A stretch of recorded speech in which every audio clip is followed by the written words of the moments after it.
இது ஒரு சினிமா கதை இல்ல. ஆனா சினிமாவை விட ரொம்ப திட்டமிட்ட, ரொம்ப புத்திசாலித்தனமான ஒரு உண்மை சம்பவம். இந்த கதைய கேக்கும்போது உங்களுக்கு ஒரு கேள்வி வரும். இது உண்மையா? ஆனா இது உண்மை. உலகையே திரும்பி பார்க்க வைத்த ஒரு சம்பவம்.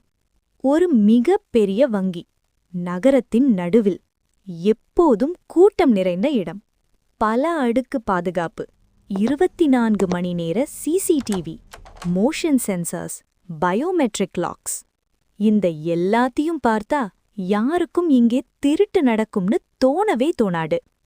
ஆனா அந்த இரவு எல்லாமே மாறப்போச்சு.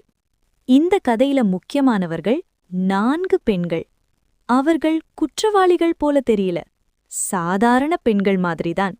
ஆனா அவர்களுக்குள்ள ஒரு விஷயம் காமன். அது என்னன்னா, அசாதாரணமான புத்திசாலித்தனம். இந்த கொள்ளை ஒரே நாள்ல உருவான திட்டம் கிடையாது.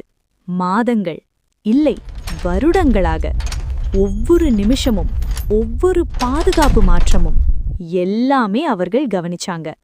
ஒரு கேமரா எப்போ திரும்பும், ஒரு கார்டு எப்போ நடக்க வருவான், எந்த டோர் எவ்வளவு நேரம் ஓபன் இருக்கும், எல்லாமே கணக்கில் இருந்தது. ஒரு சின்ன பிரேக், சாஃப்டா. இப்படியான உண்மை சம்பவங்கள், மர்ம கதைகள், புத்திசாலி குற்றங்கள் உங்களுக்கு பிடிச்சிருந்தா நம்ம KKS 2.0 சேனலை இப்பவே சப்ஸ்கிரைப் பண்ணிட்டு பெல் ஐகானை ஆன் பண்ணுங்க. ஏன்னா இப்படி இன்னும் நிறைய உண்மை கதைகள் தொடர்ந்து வரப்போகுது. சரி, இப்ப வாங்க மீண்டும் கதைக்குள்ள போலாம். அந்த இரவு நகரம் தூங்கிக்கிட்டு இருந்தது. வங்கி வெளியே எதுவும் அன்யூஷுவல் இல்லை. ஆனா உள்ளே வரலாறு எழுதப்பட்டு கொண்டிருந்தது.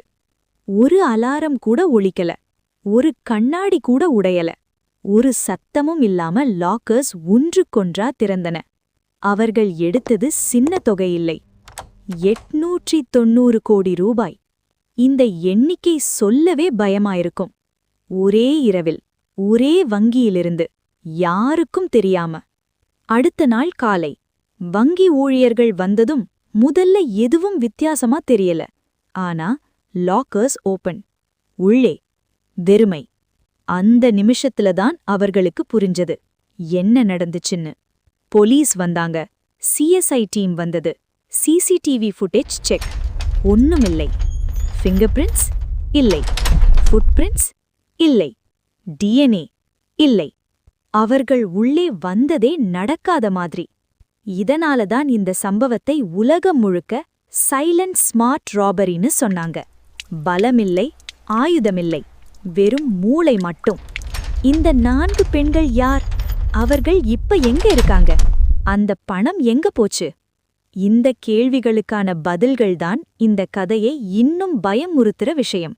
இந்த மாதிரி உண்மை சம்பவங்கள், மர்ம கதைகள், புத்திசாலி குற்றங்கள் இன்னும் பார்க்கணும்னா KKS 2.0க்கு சப்ஸ்கிரைப் பண்ண மறக்காதீங்க.